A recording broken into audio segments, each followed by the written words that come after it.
All right, so welcome back to the Spiritual Teachers Podcast.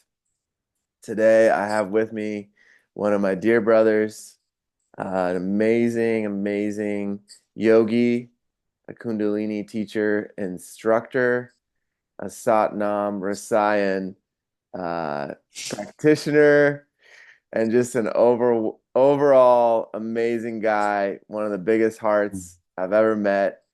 And today we're going to dive into his journey with Kundalini Yoga, his life, his journey, and it's been quite a journey. And welcome in, brother. I'm so happy that you're here. Thank you, brother. I got one of my most cherished possessions here that you blessed me with. And yeah, stoked to be here and to continue the journey with you. Yes, and Thank you for the kind words. of course, man. I forgot to introduce your name. It's I was so excited, man. It's Nicholas Giordano. And do you go by any other names right now?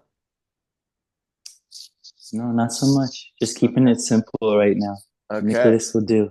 Okay. Amazing, man. And yeah, that gift that you were sharing about, man, that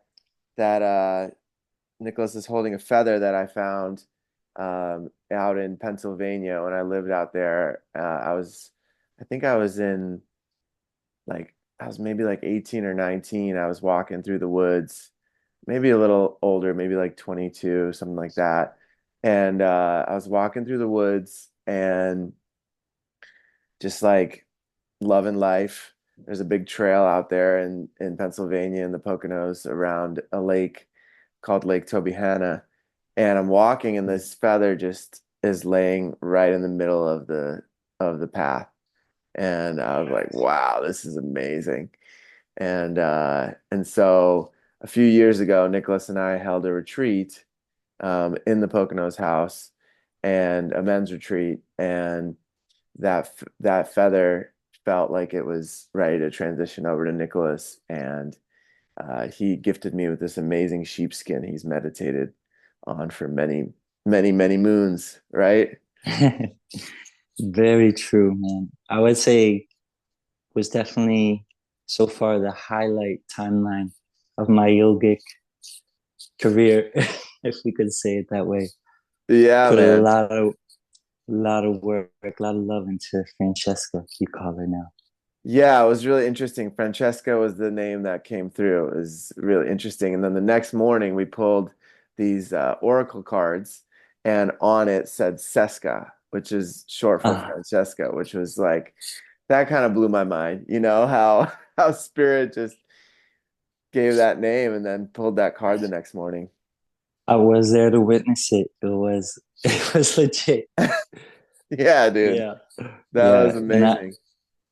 truthfully, bro, like, oh my God. So it'd be my gong and then this, like, I take this. Well, I don't take it with me everywhere because you got to be very intentional. But gosh, this thing has just like rocked my world. It serves me so well. And I always have it with me in healing sessions.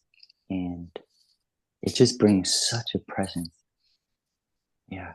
And the aerodynamics of the feathers, there's something about it, getting into it. Yeah, man, and I meditate with the sheepskin you gave me on a daily basis. So it's amazing. It's amazing that we were able to gift each other these tools, I would say, Yeah. right?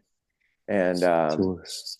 yeah, really powerful tools. And um, I wanted to dive into your Kundalini yoga journey. But before we do that, Mm-hmm. um, could you share a little bit about what makes Kundalini yoga different from other types of yoga?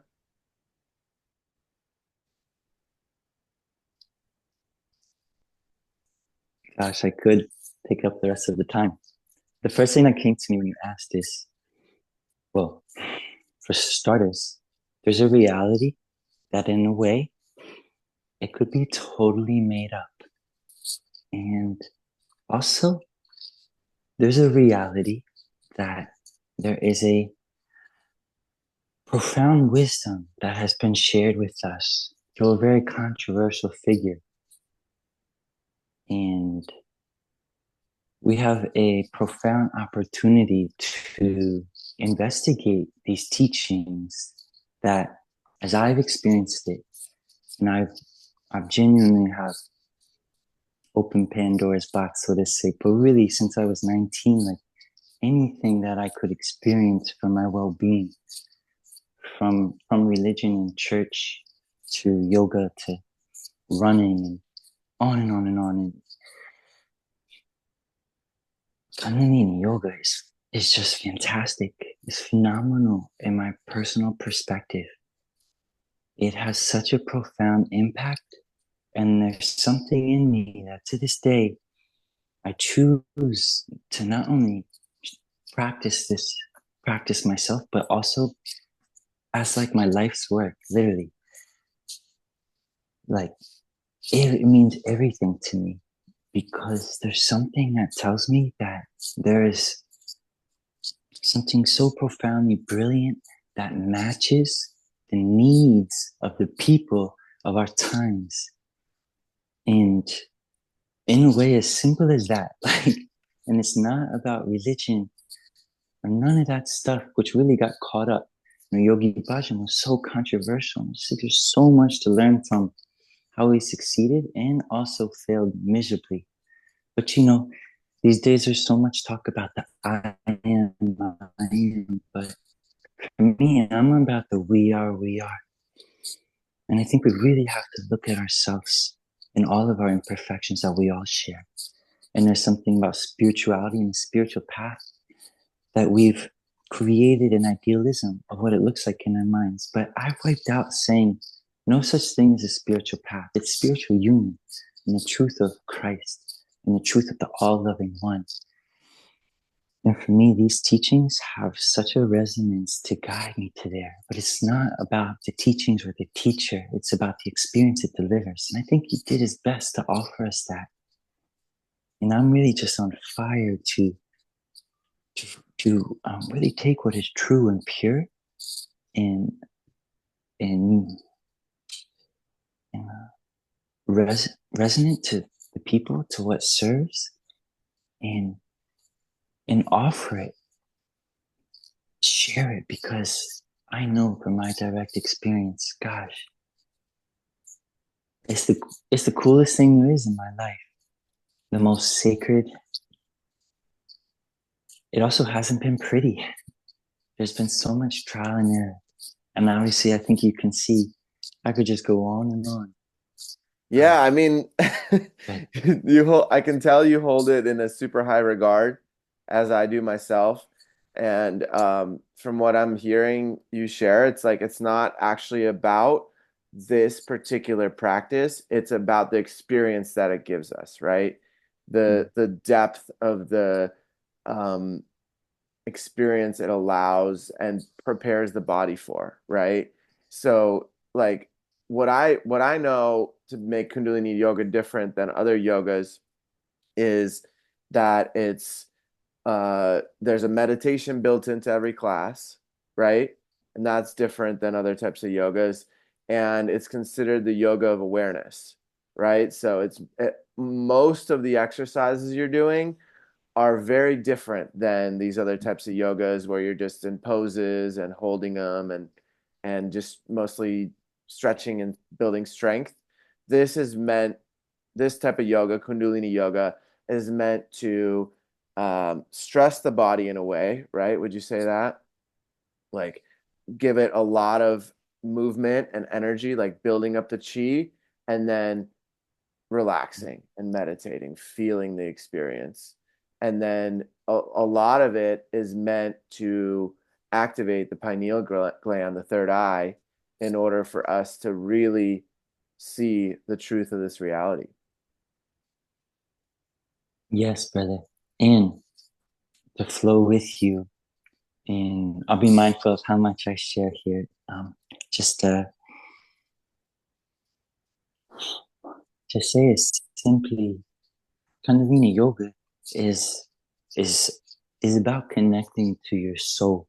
You're not if you're going there for anything else but to want to know the depths of who you are, it won't work. And there's over 8,000 kriyas that have been taught, and I've actually made it my mission to practice each one. And to this day, there's very few teachers that really, really open the box to go all in. And yes, there's a pituitary and yoga of awareness, but there's so much more than that. And what was delivered was a recipe. Each class has a recipe and alchemy of what it takes. This idea that all 8 limbs are within one yogic practice. And even something like Sat Kriya, which is one posture, you can experience all 8 limbs within that. Can you And I've talk a done little bit that about that? practice. Can you talk a little bit about what a kriya is and what the 8 limbs are? Well, a Kriya is a whole and complete action in itself. It delivers an effect. So there's some Kriyas that are seated, moving. Some have 25 exercises. Some are just one. For example, Sat Kriya, which, as I know, is known to be the second highest Kriya in Kundalini Yoga lineage. And it's one posture where all 8 limbs, so to say, are applied. And 8 limbs go back to not just Kundalini Yoga, but really the essence of all yoga, specifically through the teachings of the sutras of Patanjali a few thousand years ago, who brought through basically 8 disciplines of this practice of union, of God union. And so first 2 limbs, which are often not even spoken of to, are these aspects of posture of mind, posture of intention, of aligning your behavior, so to say, Mm-hmm. getting yourself, no more acting up, Uh-huh. get it together. But it's really about coming from the heart, not seeking these teachings from the ego. And then from there, one opens up to posture, to breath. And through the application of proper breath and posture, which, as you said, stress, it's true and it's not. It's actually the craziness of Kundalini Yoga is to work effectively to de-stress Mm-hmm. us quickly so that we can let the light in and actually experience a moment of peace. And that's why it's the householder's yoga. You do a kriya, even Sat Kriya. I promise anyone, they sit down and do Sat Kriya for even 3 minutes, let alone 31 minutes, and they will be different. There will be an effect. Yeah. And so to wrap up the sharing about Kundalini Yoga, why I'm so fascinated about it is not the yoga, but it's about understanding what God has given us. And in these ages, there's so much fluff, and no one knows what truth is in a way. But here we have this body, this everyone says it's the temple, but do we really live it and know it? So the body can potentially be a technology to experience union and peace. I mean, that's what a special thing, because it's direct experience. No one can give you that. No one can sell you that. You really, it's right here with you. You have all that you need. And I found that Yogi Bhajan, as potentially monstrous as he was also really onto something about using ancient wisdom that has been lost. My studies have shown that. It said that these teachings go back to 4,000 years before Christ. They've been lost and brought through in a very unique way, potentially. And my direct experience shows me that if I sit down and do one of these kriyas, which again, there's a whole menu, apply to any need you could imagine. And I do that, and it's like coming out of a car wash. So, you clean mind, body, emotion, and soul. So thank you for letting me speak. Amazing, brother. Amazingly described. I agree with all this. Um, the way that Nicholas and I met was actually at a Kundalini yoga training. Nicholas had graduated the year before me, right? Correct. And he was assisting and living at the ashram that I was training at in San Diego. And we had two wonderful teachers, Mehrabani and Guru Mantra, who had been studying Kundalini Yoga for over 40 years, right? Yeah. And Yeah. They. and Nicholas walks in on the first day, and I'm like, "What's up, dude?"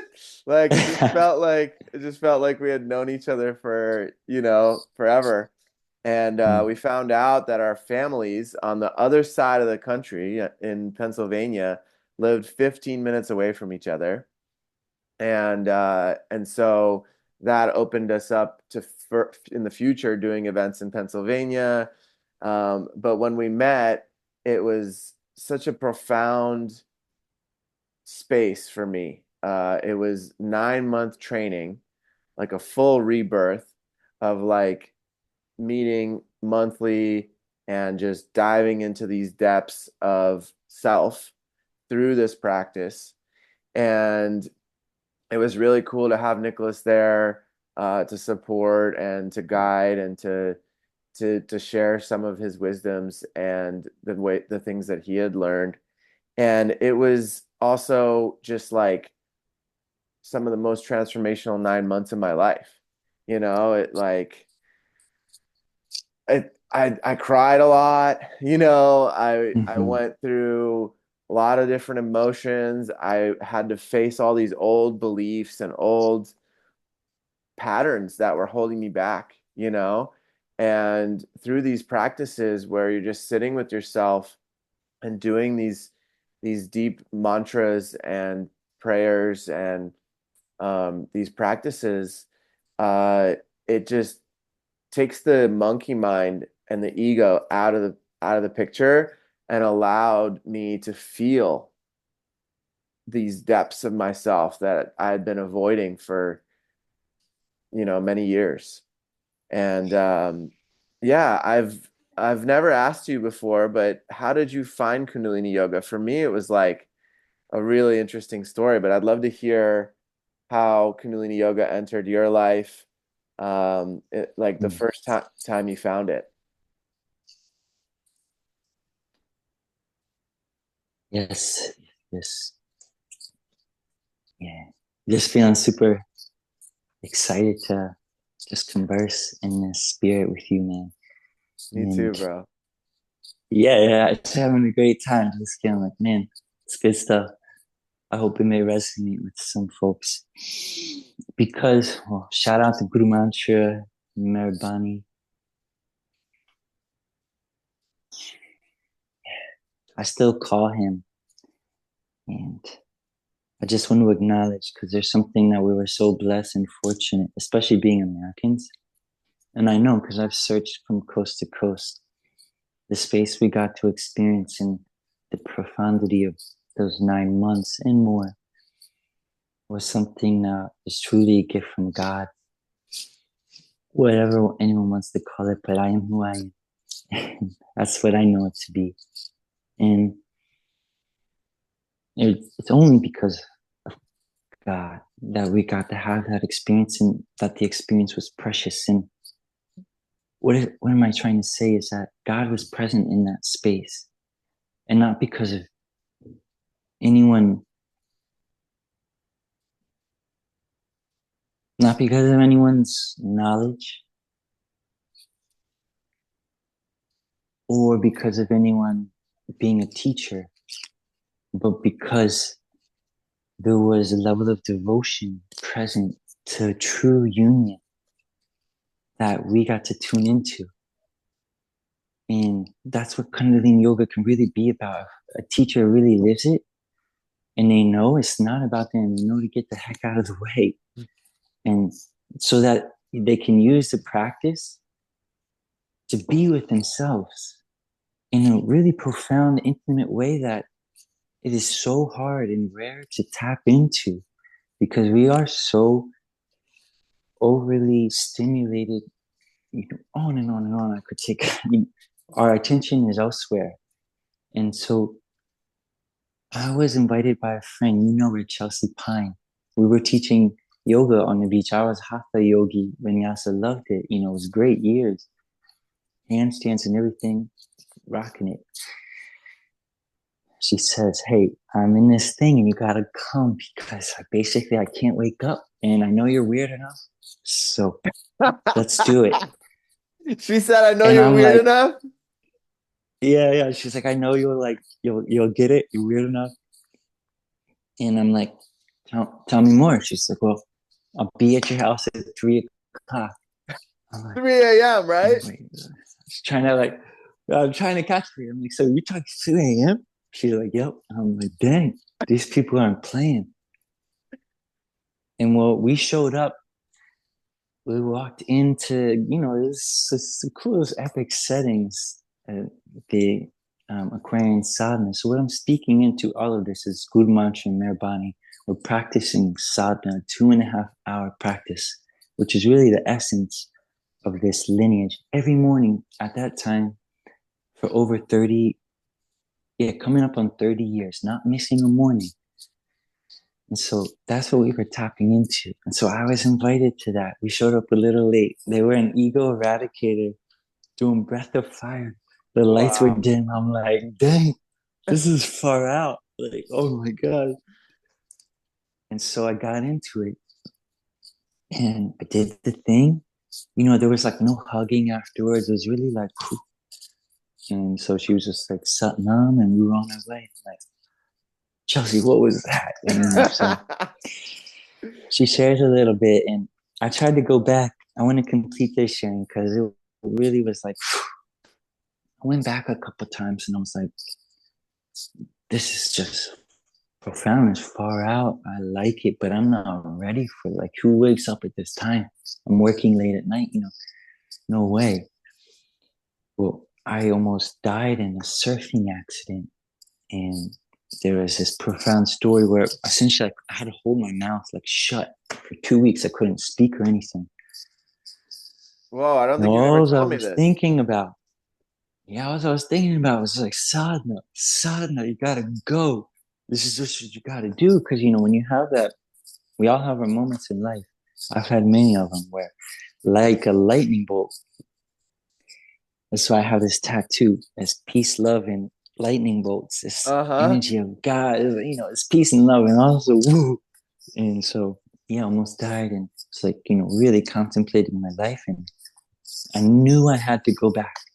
I didn't know why, and all these things aligned. I didn't have a car at that time, and on and on.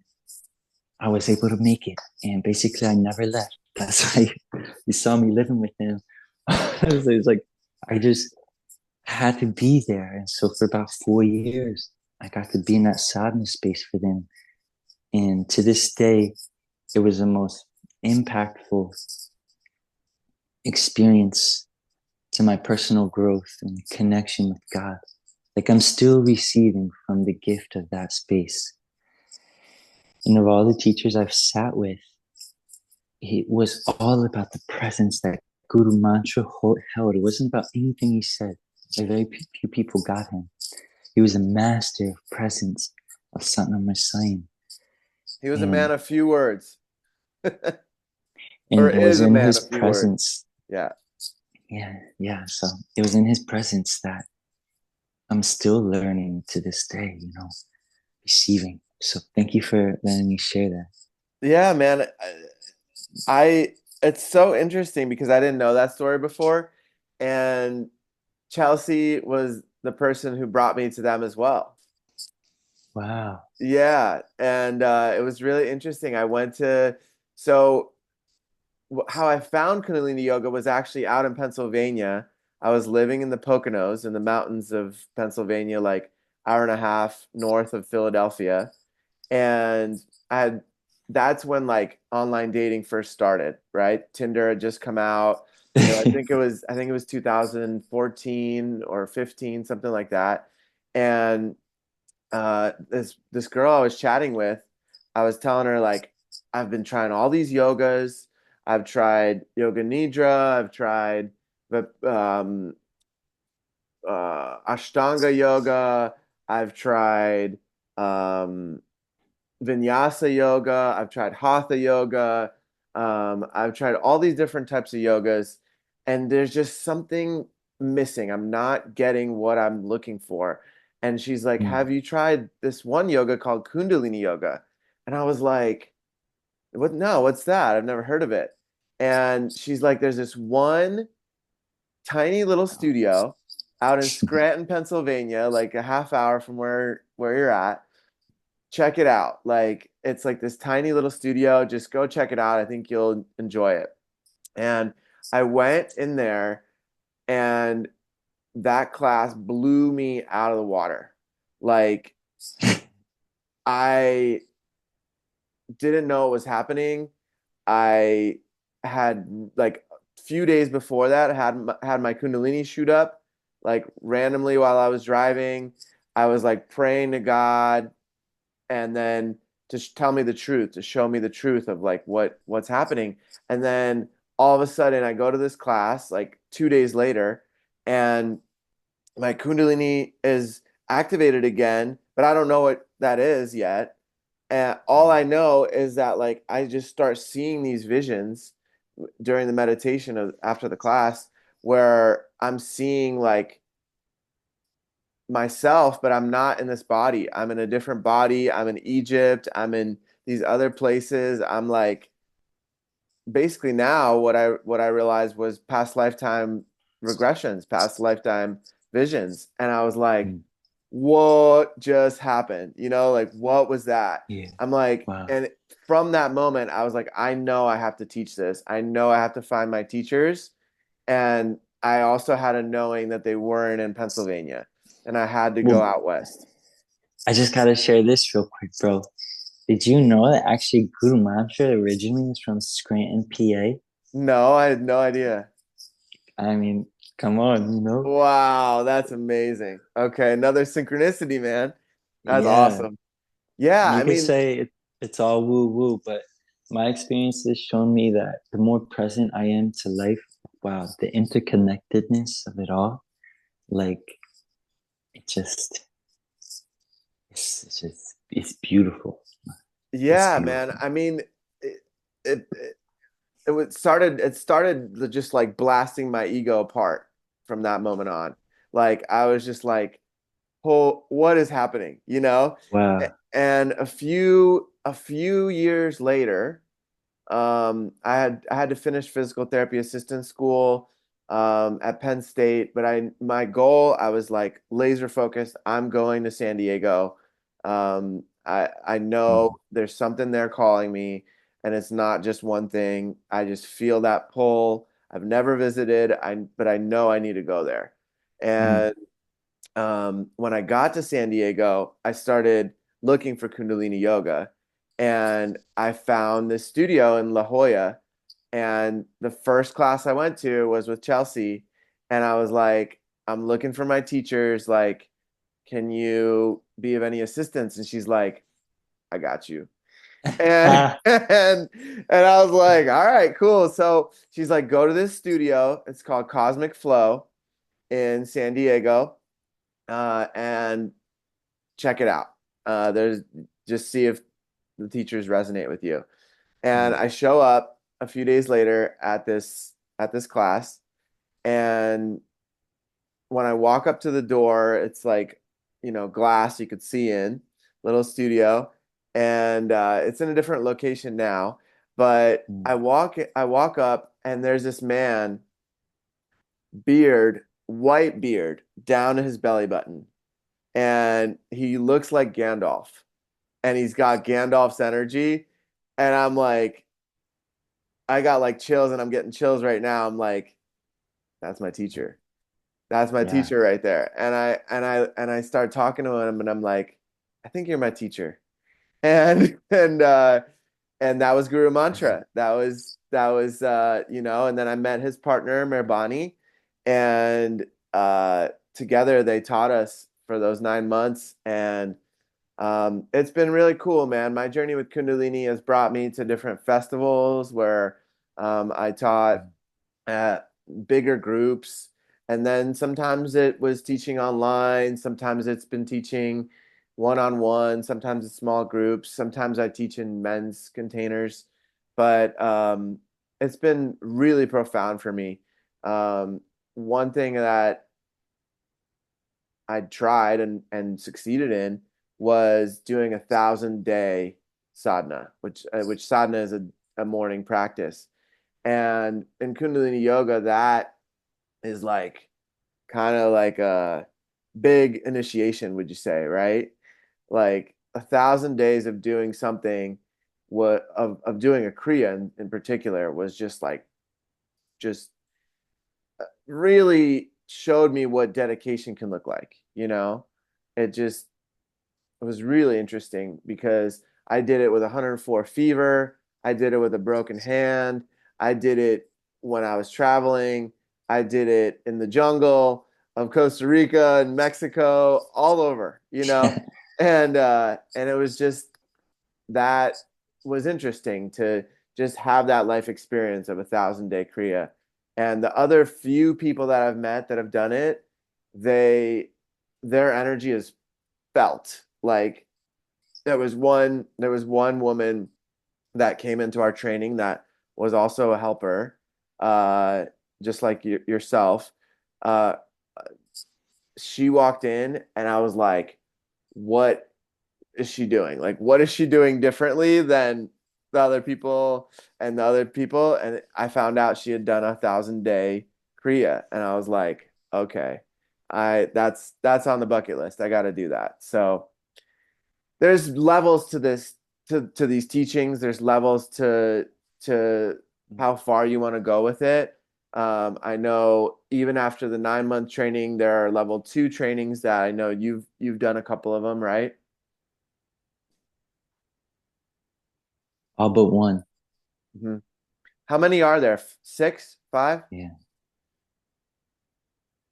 There's 5 level 2 and there's level 3, which is more of a mentorship. Okay, And yeah, just want to share real quick. You know, what stood out for me when you were sharing was so much, but specifically want to point out that you know they taught us, which was really cool. And you can go to many trainings that are special in different ways, but the differences and what's missing so much in a way is they really welcomed us into their home. oh yeah, And that was what the magic was all about, feeling a sense of common unity, really experience, and this means the Sangha, which is the whole vibe of the path, coming together. I remember we shared this post. I saw you repost this. Like, you're not addicted to the internet. You're longing for community. hmm And there's something different between like going to a yoga studio and then plugging into that home, living it. And that was a special thing, man. Um, that I just wanted to call that out. And, for sure. you know, a big respects to your 1,000 day um, sadhana. Um, Profound, man. And again, a reason that I love this practice and it's different than Kundalini Yoga. In Kundalini Yoga, you won't find it on the surface, the main line, but there's some OG yogis to this day that I know are 80 years old that shine as bright as any of I've met. Guru Mantra is coming up on 20 years of doing the same sadhana that his teacher gave him. And the intricacies of that sadhana and what he shared about me, what it really is about, is no joke. I mean, these guys aren't just doing a practice to become flexible. This Oh is like yeah. full on like soul reclamation work. Then like over 20 years, he's been waking up at 4 a.m. as best as he can and holding high plank, reciting the Japji. I mean, I mean, it's this is impressive, epic man. that, It's so impressive. yeah, it is. We could say impressive, but also what is really there. And, obviously Yogi Bhajan took a huge fall recently, and there's things to recognize that need to be held accountable. But how do we hold accountable? Do we just like give the middle finger and say, you suck? Or do we look at how we can participate in a different way. And after my own debates and contemplations, there's a lot of things said that people are just doing this sadhana because there is a code, there's a level of mental abuse and trauma, manipulation, so to say, that's occurring. I said, sure. But those who are doing their sadhana, not from the heart, and we're in some place of that, they're no longer continuing. And there is a level of devotion that was passed on through this lineage that is still alive, that's really real. Like Yogi Bhajan didn't make you do those 1,000 days. It was something deeper. No. And so yeah, you get it where I'm going with that. Yeah, I mean, And that's why I still love and practice and share today as purely as I can. yeah, I think I think we're lagging a little bit. we're lagging a little bit. Oh, there we go. It's okay. Okay. Okay, yeah, it sounds great on my end. So Okay, good. the the thing that I want to share is that these teachings are ancient. And just to just to give a little background for people that aren't familiar or this is their first time hearing about Kundalini yoga, uh, it was a yoga that was brought kind of last out of all the yogas to America. It was in the late 60s, so 1969 and 1970, Yogi Bhajan. Am I correct on that date? I believe the early to mid 60s, but it just started coming out in the late 60s.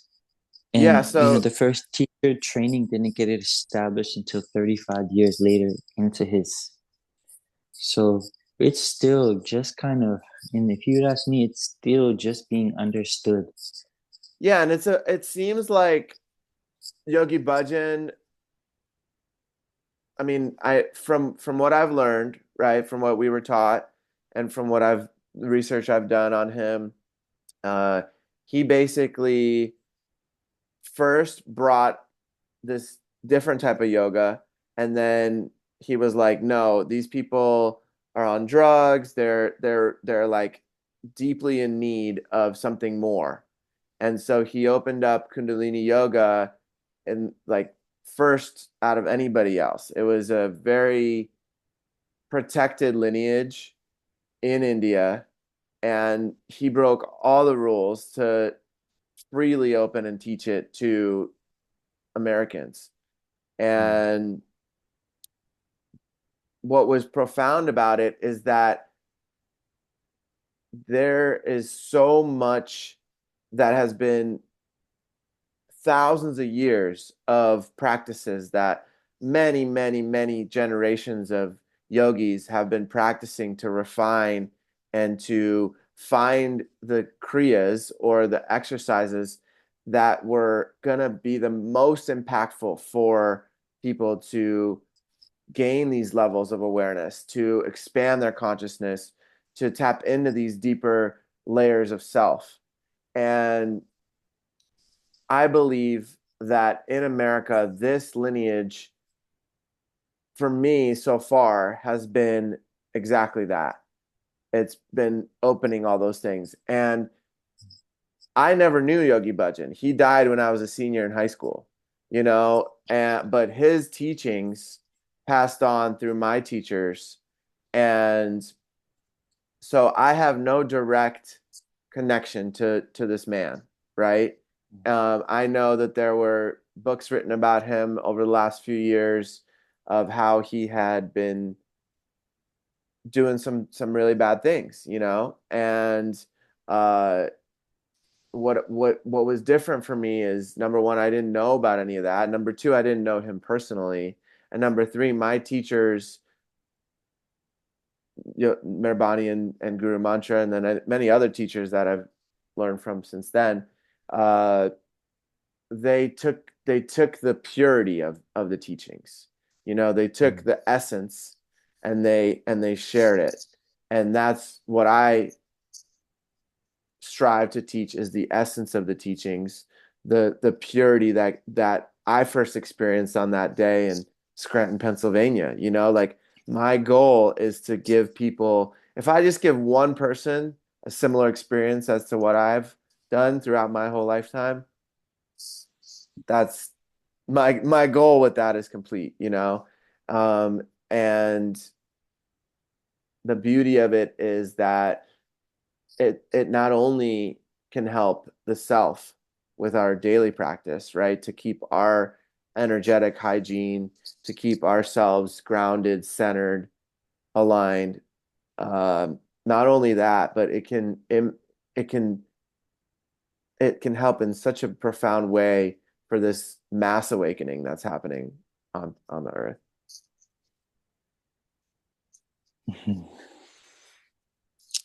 I yes, yes, brother, and you do teach beautifully, and As I do am you, man. Thank you. thank you, and I'm contemplating here, and I feel the inspiration in me to want to offer some substance, and that it may be of the greatest service to you, to this podcast, and anybody that listens it, because I personally, as I've mentioned, and if anybody's listened thus far, they can tell I'm a little bit, passionate about this. Hmm. And I am. And so I want to share this in all transparency as I first kind of made the first statement of what's unique about it is because it all could be a lie or untrue. What I mean by that is, first, I want to preference that yoga itself is quite auspicious by nature. And it wasn't until, as we know it, the teachings in the Patanjali Sutras, inspired by the Bhagavad Gita, these ancient texts, before that, there's not really anything. And actually, way more people practice yoga in America than India. The roots of yoga itself are not very concrete. Ashtanga yoga and the Swami that practice, that is Swami, I don't want to mispronounce his name, it's not who my name is, but Swami Chitananda, epic yogi of posture. But even when you go to him, it's like, where did he learn from? It's very auspicious. Anyone that has been of some level of caliber of a scholar or researcher, this is what I've read, that has at least enough intelligence to know to try to study the roots, the origins of Kundalini Yoga is going to be one big headache. Everyone has a different tale. Like to this day, Babaji, the Maha Avatar in the Himalayas. There's just so much, bro, into this world. I feel him. I feel his purity, but there's potential also on some level. He's like a fallen angel. There's a lot of really unique things happening in the field because Yogi Bhajan has been investigated now. And I chose, if I'm going to teach this stuff, is that when it happened, it all went down, I stepped back. After some time, I needed to figure out. And I knew I was better through the practice, but if I'm ever going to practice this, I need to know. It almost killed me. I watched every podcast. I read every book from, the White Bird in a Golden Cage, Trapped in a Golden Cage, from this woman who wrote Peace Lagoon, one of the first sacred books that transcribed the prayers of the Sikhs. Man, who's right and wrong? The play of light and dark. What was really going on? Because people say when they look at Yogi Bhajan's story and they investigate his lineage, some say, and PhDs say that it's all made up from him, and it was from an agenda of manipulation and control. When you go to his history in India and who he studied with, and then if you look at what he brought and he taught here, there's a lot of similarities that could lead one to think that he actually grabbed and pulled from many different lineages and he used what he thought was best. Hmm. And he claimed to be, as you mentioned briefly, a master of Hatha yoga and also Kundalini yoga. And that why he didn't come and teach Hatha yoga like the other teachers is because he saw it wasn't working. And Mm-hmm. so he came and he said, we need Kundalini yoga. And he said he was breaking all the rules of all the lineage, that it's a Raj yoga of the royals.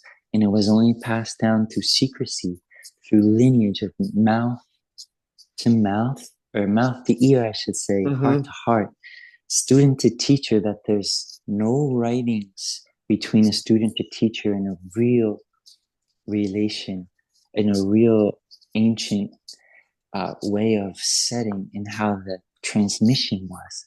And Mm-hmm. that's why there's this potential. You can't ever really grasp where does it really come from? Who could actually really say? And so Yogi Bhajan tells this story about going up to the mountains at the age of 7 because his grandfather was a part of a particular yogi, with a part of a particular lineage of yogi warrior saints, the Sikh yogis. Mm-hmm. But even to this day, very few Sikhs acknowledge this lineage. And many Sikhs now view Yogi Bhajan also as a manipulator, a monster, crazy dude. And he sees all us white people as just capitalist, um, American people doing yoga thing, this weird thing. It has hurt my heart, brother. I'm sharing this to bring it up because I obviously have chosen otherwise, but there's a lot of finger pointing. And what I want to say is that when people have gone back to research what Yogi Bhajan said, his original teacher, his name was Sant Hazar Baba Singh. And there's no one can really trace this man, has found his history. Hari Jivan has a picture of him next to Yogi Bhajan on his altars.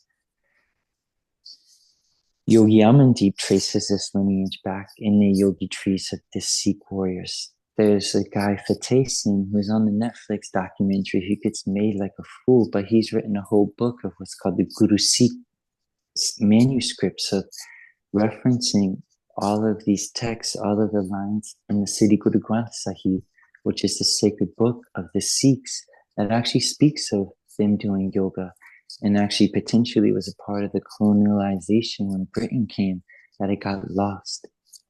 And so Yogi Bhajan tells the story of life or death scenarios since he was 7 to 16, going through training, receiving these kriyas day and night, barely sleeping. We also tell a story about another who is known to be a saint. He just recently passed, I think. Sant Bai Sahib, who's I tuned into him. He's pretty epic and legit. But they had a quarrel and a breakup.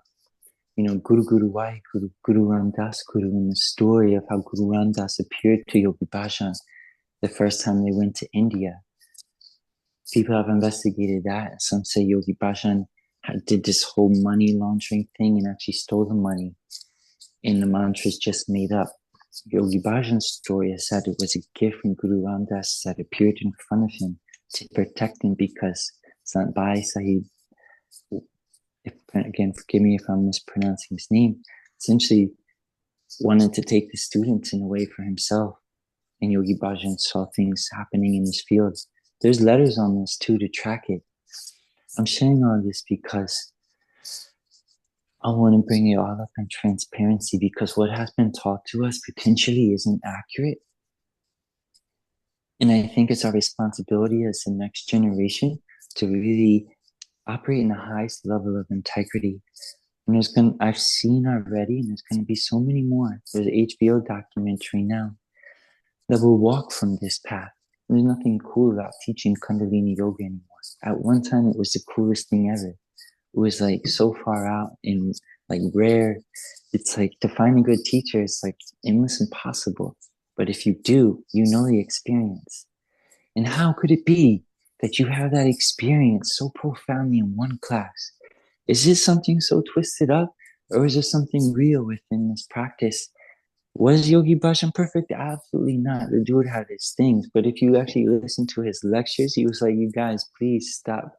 I'm the worst. Don't follow me. You must see. I'm just here to share the teaching. And Well, what he went through was crazy. And I think we can learn so much. I just want to complete that. And I think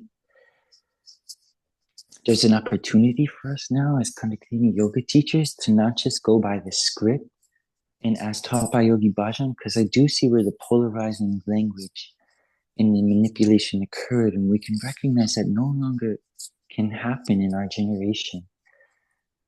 And there can be a new, authentic way of expressing the teachings where there isn't a cage, and we can really be free to tune into the library that I believe he was tuning into. And I will just say this, by God's grace, I've experienced and I've taught thousands of classes, thousands, as much as anybody I know. And there's a library that begins to open when you truly come forth in service. And when it's needed, something happens. And I just want to say that I've experienced a reality of this. Call me crazy, that's fine. But I've experienced others, miracles happening. The amount of letters and messages I've received gives me all the more inspiration to keep showing up. And lastly, as you're probably going to say, and is this any of this even necessary to bring up? Because most people don't even care. They just want an experience of well-being. And so thank you for listening. And I hope that this might just echo into the field, because I've been very disappointed actually with the way a lot of other teachers have shown up. Even Guru Mantra. I'm like, dang, bro. But he is as he is. And I am as I am. And we each have our piece to the puzzle. And I'll leave it there. Yeah, man. Thank you for sharing that. I mean, a lot of that, what you shared to me, just shows the devotion and dedication that you've shown to this practice, to this lineage, to this way of teaching and to showing up. And Yogi Bhajan would say, I want my teachers to be 10 times better than me. My students to be 10 times better than me. And one thing I want to emphasize is you watch one of his videos, they're all over, right? YouTube and you can find them everywhere. Pretty much every one of his classes that I've seen, he is very intense. The way he talks, the way he runs the class, he's very, very intense. He's very like, do this, do this, do this. Don't put your arms down. You know, it's very intense. And I don't know if I lived in that era, if I would have gone to his classes because it was that intense to witness. And at the same time, one thing I want to emphasize is that that was in a Piscean age. If we look at the astrology of of the years in like he was living and teaching in the Piscean era. Then we've been transitioning and transferred into the Aquarian age, and so we teach very differently in our generation than in his generation. His Piscean way was very like, get in, get it done, just push through, keep going, don't stop. For the Aquarian age, it's much more gentle.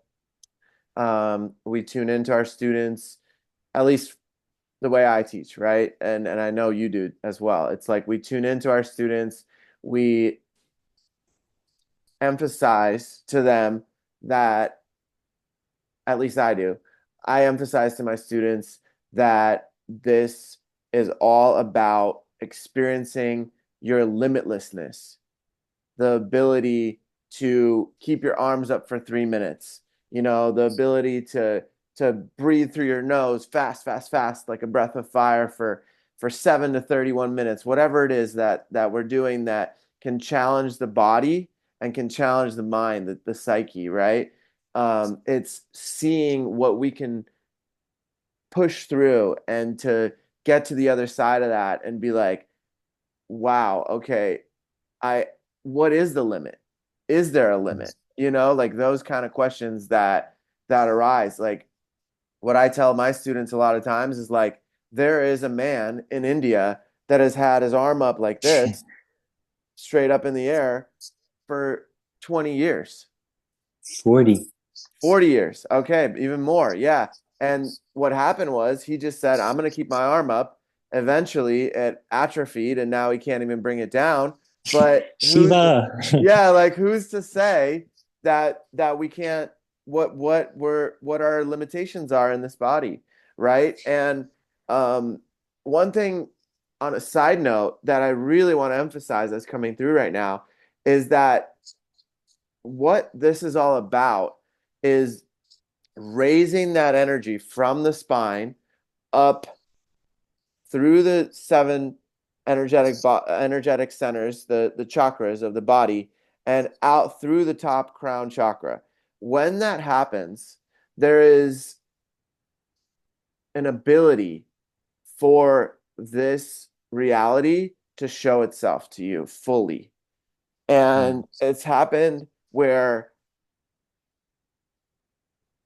it doesn't always have to be with Kundalini Yoga. Kundalini Yoga is named that because there's an opportunity and a possibility that that might happen for some people. For me, it happened while I was driving, like I mentioned. And for real, actually, the what is actually most important is not at all practicing Kundalini yoga to awaken your Kundalini. The essence of the practice, that's where it's like it's actually to, in a organized and balanced and healthy way, slowly release this consciousness in a way that the body is able to receive it and your psyche is able to handle it and hold it and progressively grow. And sometimes Kundalini awakening happening, as I would say, by grace. And the practice itself is not to shoot out. It Right. is to actually to ground the light and to house the soul in a stable and supportive way that you can actually be in the world.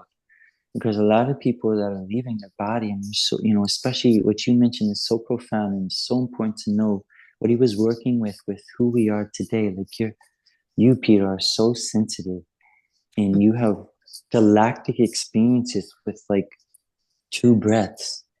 He was working with like concrete in different times, preparing, and we have to recognize that. And you're Oh right. yeah. Guru Mandra's told me a story in the first solstice, bro. He said they were all sitting on the ground. Yogi Bhajan came out onto the stage. He was like, okay, speaking of Sakri, he's like, okay, sit on your heels, put your arms up like this, da da da, and sat nam, and you go and you hold it. And he said they didn't come back for 62 minutes. And he said, okay, inhale, hold, exhale. And he said, okay, rest. And he left the stage. And then 30 minutes later, he came back and they took him into Sakri again, 62 minutes. Inhale, hold, okay, rest. Left the stage. They did it 3 times, bro, Wow. 62 minutes each time. But, you could look at, in these times, it may be arrested. Wait, say that again. Then In these times, what? he'd be arrested. Oh People yeah. would be going to post on social media. This guy's, anyways, you get where I'm going. He pushed people and they had an experience and it opened something up. And what I want to say is different. What I recognize in our time of teaching is just a recognizing, yes, we're rising the light up, but it's first actually bringing the light in, Mhm. the light of the source of the soul. And I think that was missing, too heavily leaning on just tune in, not in your seat, like anchoring into source. And then from that place, Well, I you would even tune say in. that it's happening simultaneously because as you're raising the energy, you're clearing out all that darkness, all the trauma, all the things that at least over time, right? We're able to address these things. Spirit allows us and gives us these opportunities to clear out this baggage, if you will, from the past that no longer serves us, that is blocking us at times and and then as that's clearing, the light is coming in through the top, and all of it is coming in from the top and from the bottom. So we're grounding our energy, but we're also rising the energy. So I mean, the channel has to be open for these next stages, is from what I experience when the body is the key as well. when the spine is literally stacked, there's no vertebrae out of alignment. When the spine and the neck are straight and in alignment, there's this opportunity for this energy to rise, and it can rise as slowly as it needs to, or it's different for every person, right? But then I've Mm. noticed that with different other ways, like plant medicines and things like that, the Kundalini rising and the spine aligning is the key to reach and go through the veil into these other galactic activations and Mm. experiences. And you don't need anything else outside of yourself, right? This practice allows us to have that without any of these other things. But when those two things are combined, it like allows for that veil to just to shoot through and then access the Akashic records, those really profound, infinite teachings that are available for us to take from that space and bring it into this Mm. reality. And it is possible to go through that veil in other ways, but from my experience, that is how it progressed for me. Mm. Beautiful, brother. I'm so with you on that. And just keep chiming in. The perspective I'm wanting to offer, like that is absolutely true. And you are saying it. Words are sometimes just, a play, but it's really about creating the inner alchemy so that the veil is lifted from within to, so that it's the inner secretions that are occurring to what seems like out, but it's to illuminate from within. And I know you're speaking that and teach that. It's you did beautifully in just really speaking about the engineering, the dynamics. And a point I want to add that I feel was one of the greatest gifts that came through all of this. Obviously, anyone is listening, they can hear that I've done a lot of research and time spent here. And there's been a lot of heartbreak, tons of tears, so much. And it might sound dramatic, but it was real for me, bro. And just think about the spiritual path, as I mentioned, is really about spiritual union. And my experience on this path has led me to experience many things. Some not what is said. And learning the true way of prayer and how to align the energetics can be such a profound way, essentially to connect to source, to your soul in a system of ways. For instance, as I began my journey, I was going to gospel church, a beautiful mentor, my brother Deacon Washington, and a deep passion for the Christ, which I always will, and, and relate to that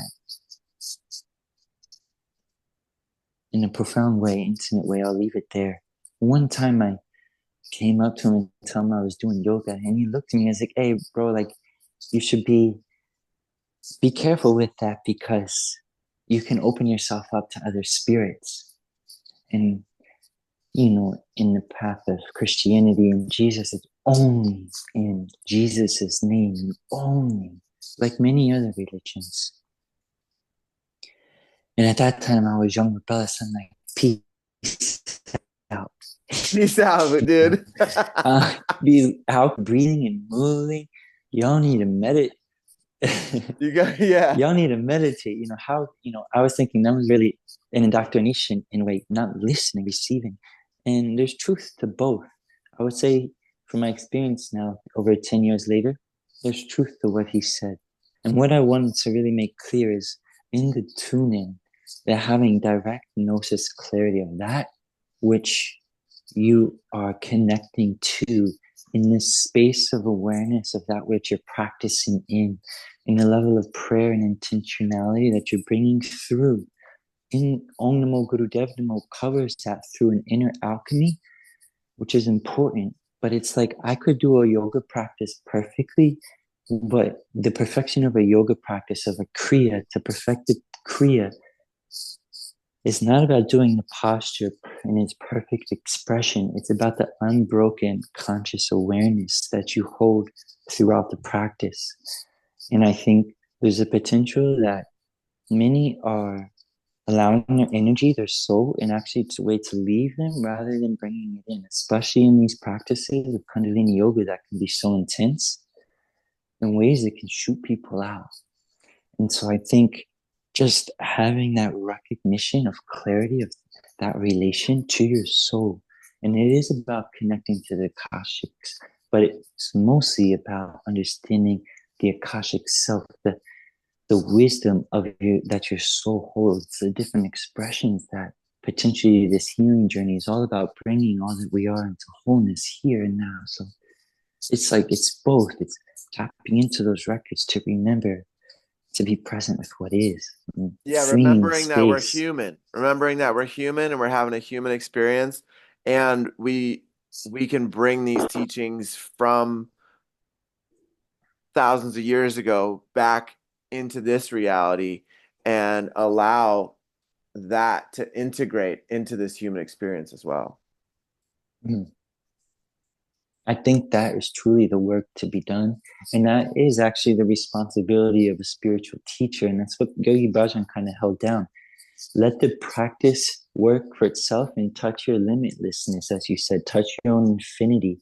But then the key, the mastery, while we're here on this earth and body, is like, okay, yes, master it in all of the density here. And to bridge and understand the dynamics, the engineerings of spirit, and how it manifests into physical, and to work with that nature that way. And that's what a teacher is helping us do through their mastery and their process of unification.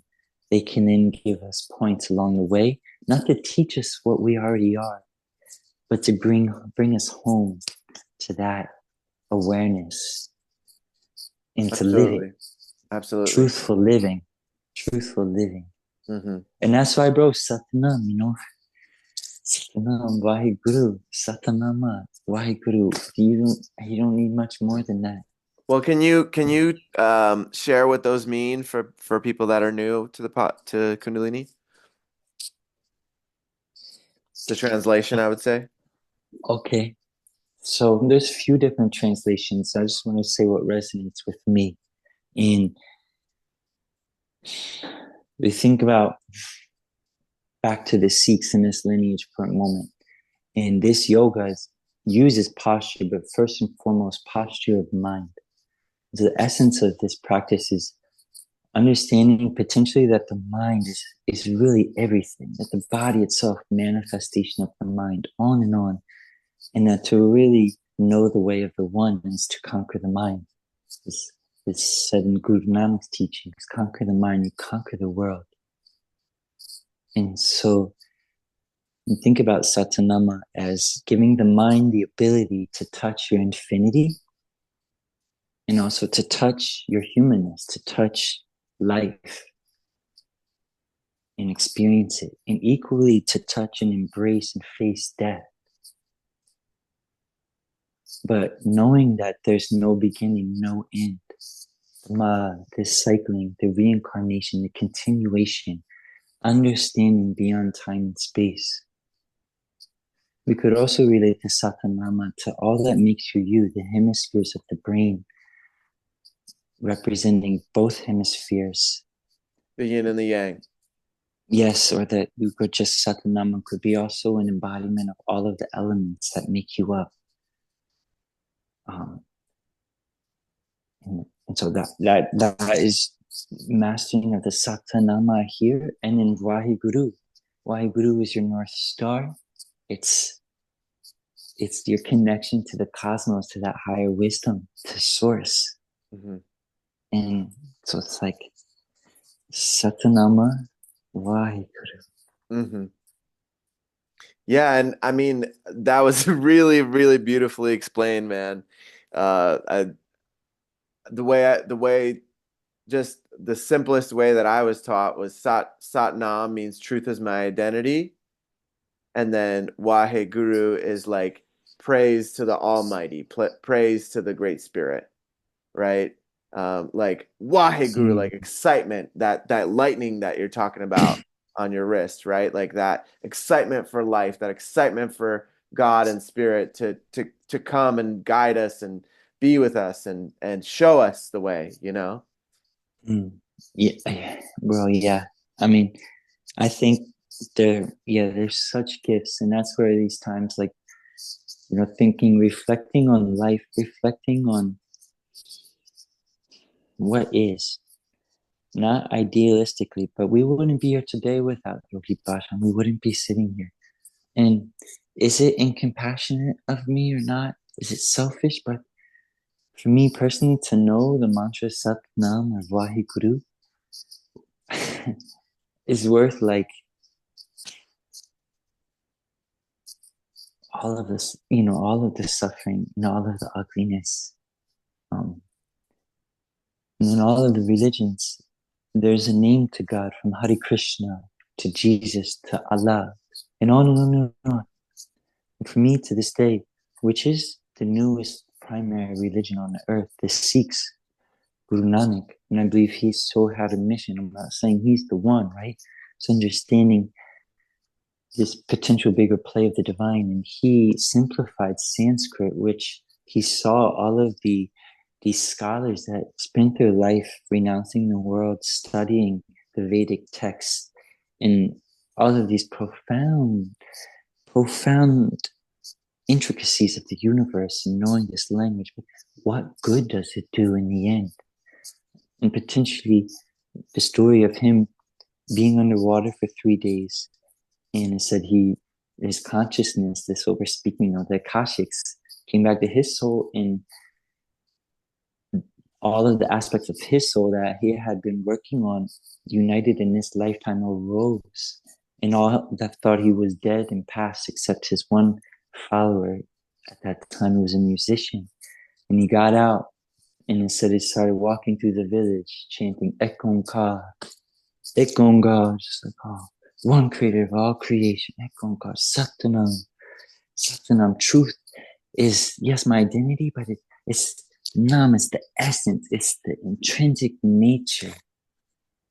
The Nam, Satanam, Vaheguru, that I would be a fool to try to name or describe the one. I can know Krishna, I can know Vishnu, I can know Lakshmi, I can know all of the planets and galaxies, but if I trace them all, it only brings me back to the one, anyways.